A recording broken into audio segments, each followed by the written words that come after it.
Hello fellow crafters and welcome to maxdmcrafting. Today we are gonna craft a badass tank.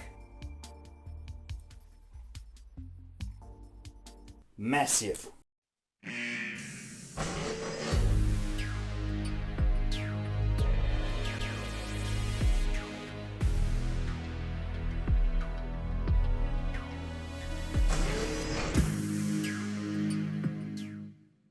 Okay guys, I know, I am not a 40k player, so I'm basically ignorant about this huge world, all its rules, and I know it's very complicated. It's quite a big system. I started from some chipboard foam, some bits and pieces that I have in my workshop, and I created a badass tank. It was inspired by, you know, this Land Rider Space Marine stuff thing.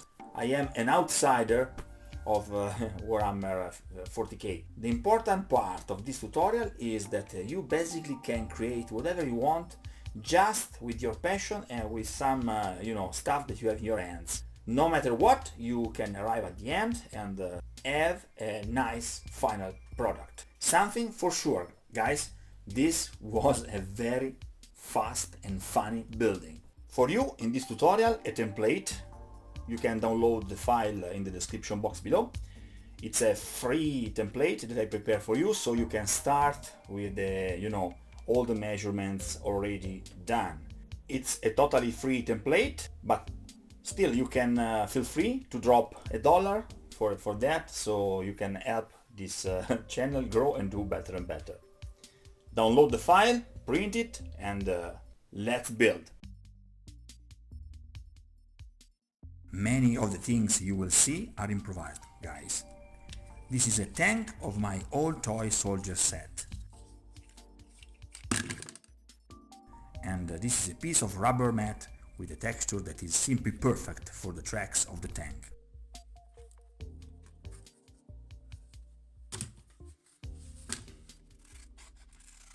First of all, we cut and glue our template on medium graphics chipboard. You will need 2 pieces for each template. Many of the details of the template are optional. It depends on how long you want to dedicate to cutting out the cardboard.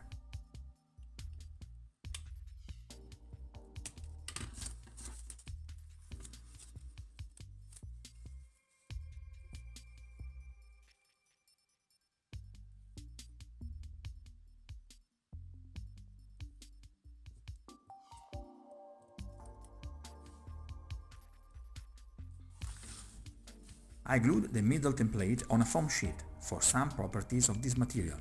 Later you will see and understand why.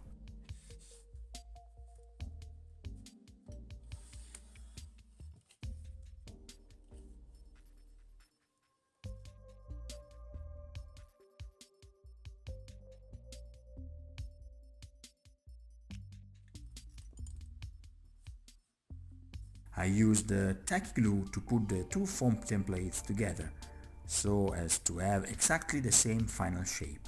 This cannot be done with the chipboard, because it risks sticking together for good.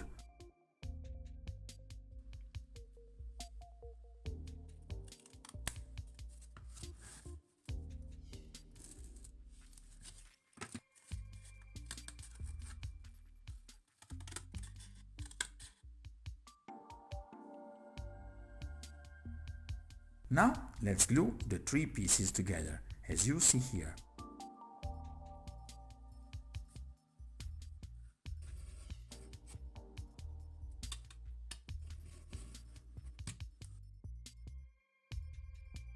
The third piece must protrude a couple of millimeters forward and upwards, as you will see here. There are no precise measurements, but the whole must satisfy a certain aesthetic sense. Now let's use the first template as a guide to cut 2 pieces of foam about 3/8 of an inch thick. I did it with Proxxon, guys, but I assure you that you can have a good, even better result with a normal cutter. Look at that sleeve of the sweatshirt. It is ruined by bleach. My wife won't be happy to see this. No, no, no, no, no, no, not at all.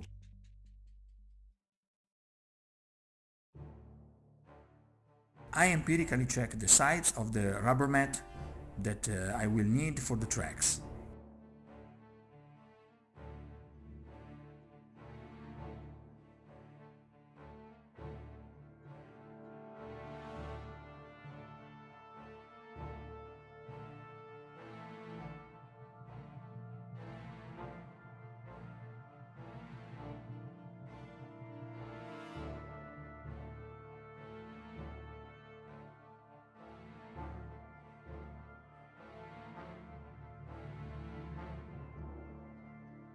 Each of them will have to start from about half the height and surround the base of the tank.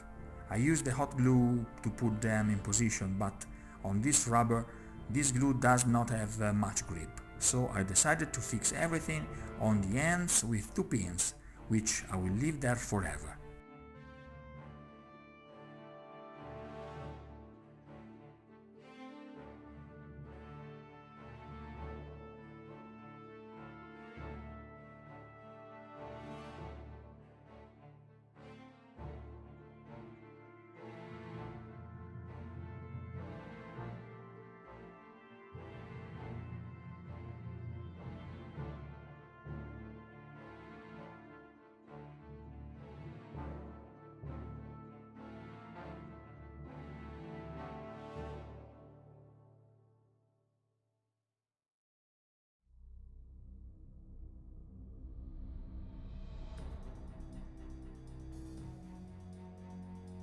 Now the central part of our tank. I take a piece of chipboard, with which I will create the upper covers for the tracks and the central body. The measures you see here are absolutely not important. Once again, it is important that the tank has a shape that aesthetically satisfies you.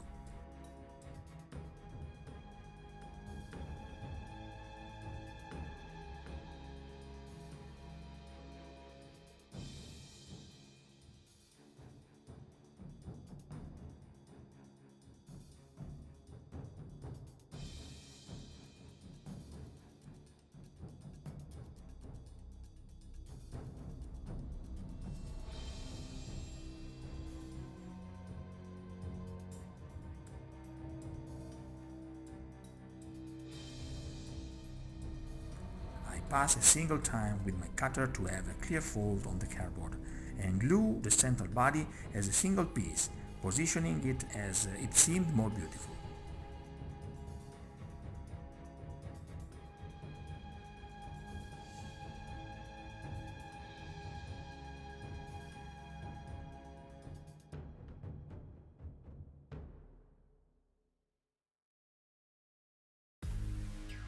Now the old tank of my childhood will be brutally dismembered to recover pieces with interesting textures and the main cannon turret.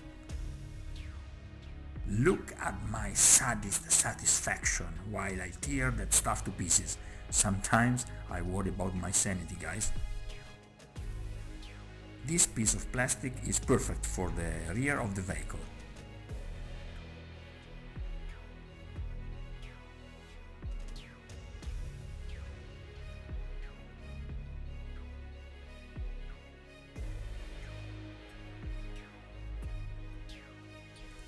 Cannon modifications, using a cannon from my Little Toy Soldier set.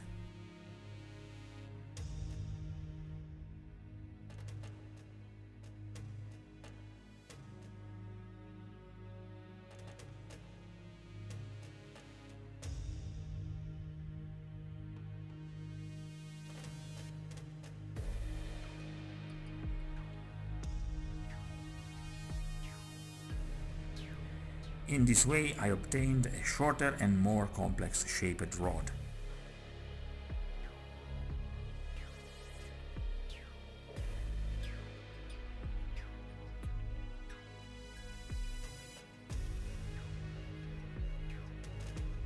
I used a small piece of plastic to make the hole left by the old cannon seem less random.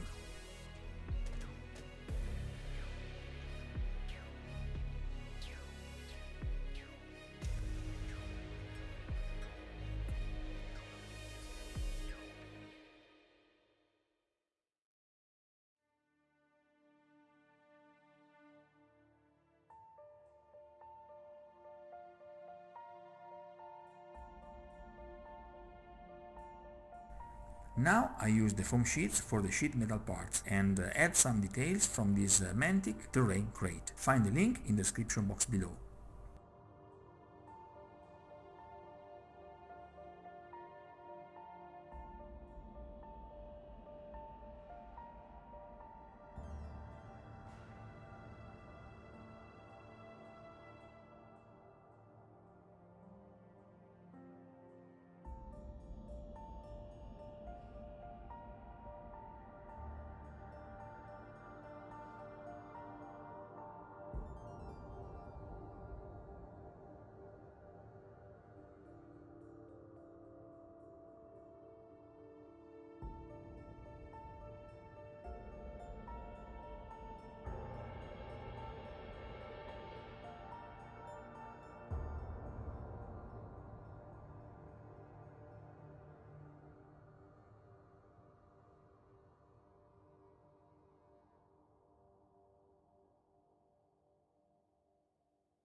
Here you see why I used foam sheets.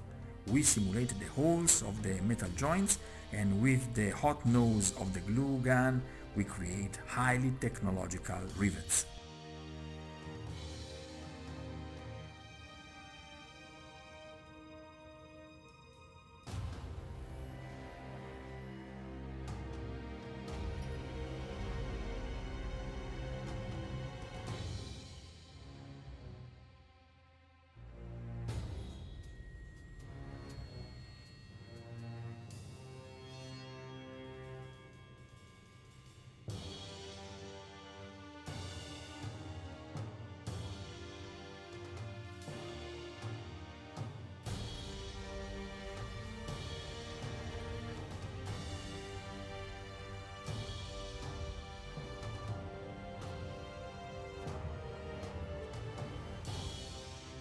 Other details: a turret gun and an external aiming post.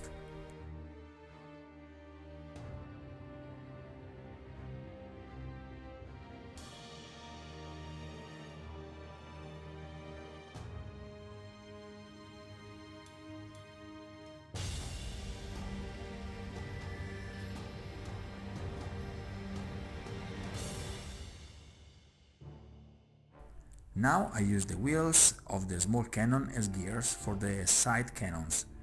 For this I use two half boilers and the straw for the actual cannons.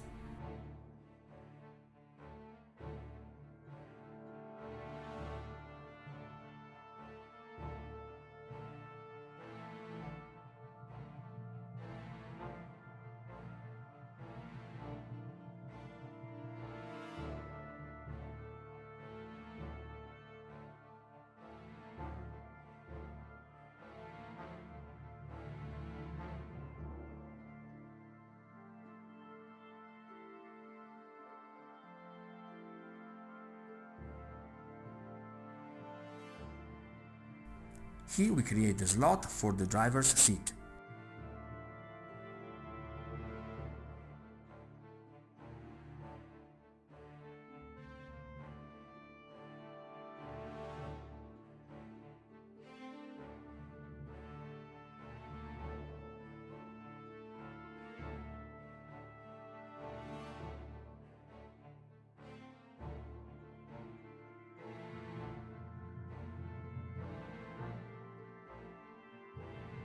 More details and we are ready for the painting session.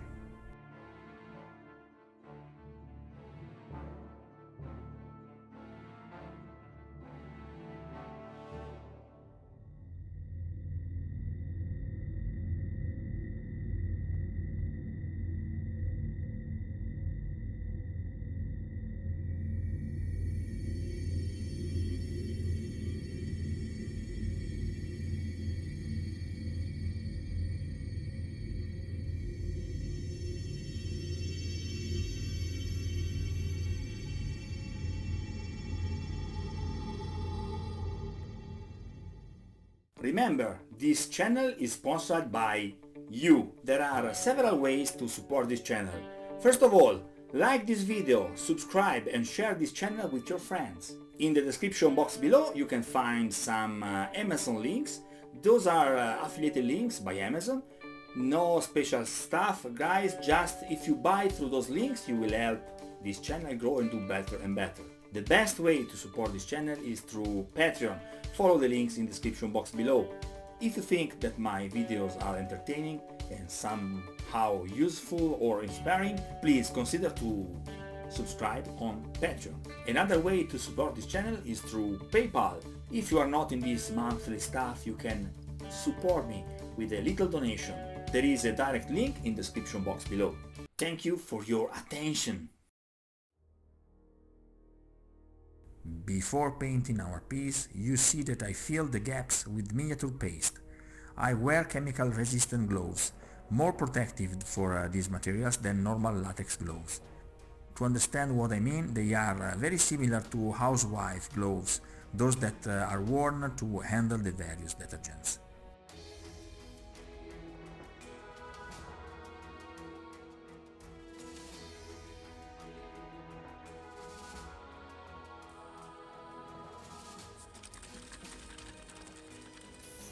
Given the plastic parts, this time we start with a real proper primer. I love this black from Vallejo. It is really very opaque and allows the acrylic paint to anchor perfectly to the piece.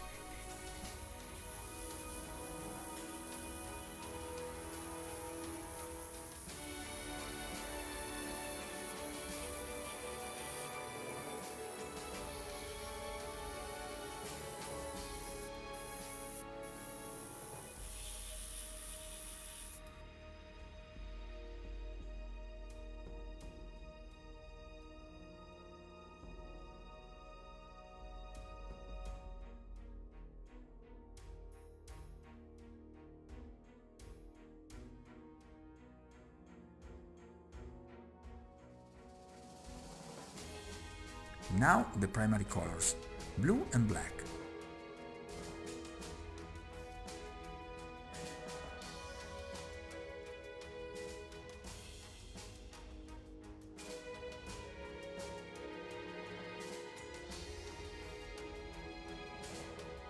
I use black to obscure recesses and shaded areas. This will help the final result.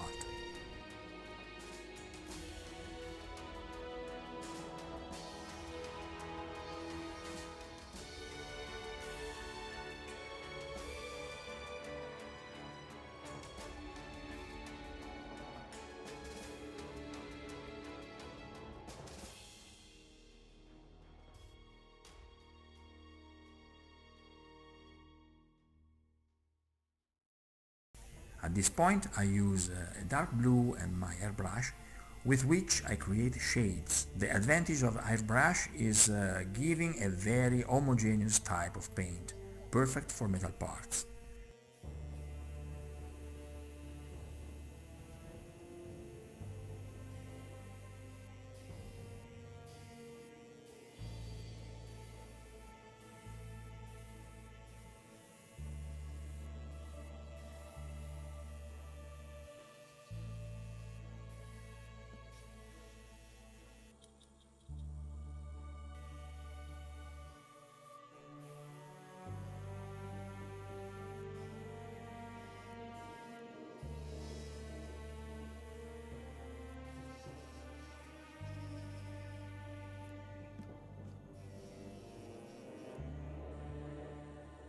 After creating the desired blue gradient, from dark to very light, I pass a blue wash to soften the too bright tones and give better definition to the details. Mix of metal silver with black to pass all the black parts and give a certain metallic effect.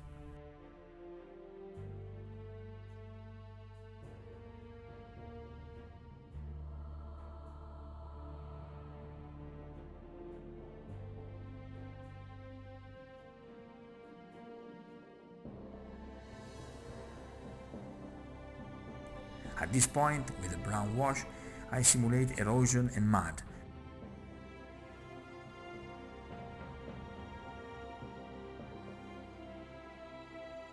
Then I prepare a mix of sand, brown wash and PVA glue with a sprinkle of airbrush thinner to favor the emulsion.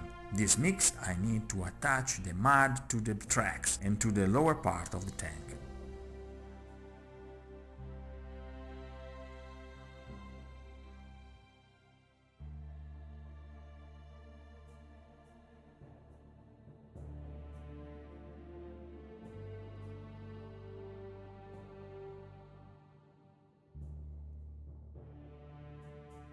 I create rudimentary stencils by engraving triangles and straight lines on the chipboard. Soon I will invest a few pennies in a more fancy stencil set, I promise. In the end, I gave a coat of protective matte varnish, and that's it. It's incredibly satisfying to see the final results.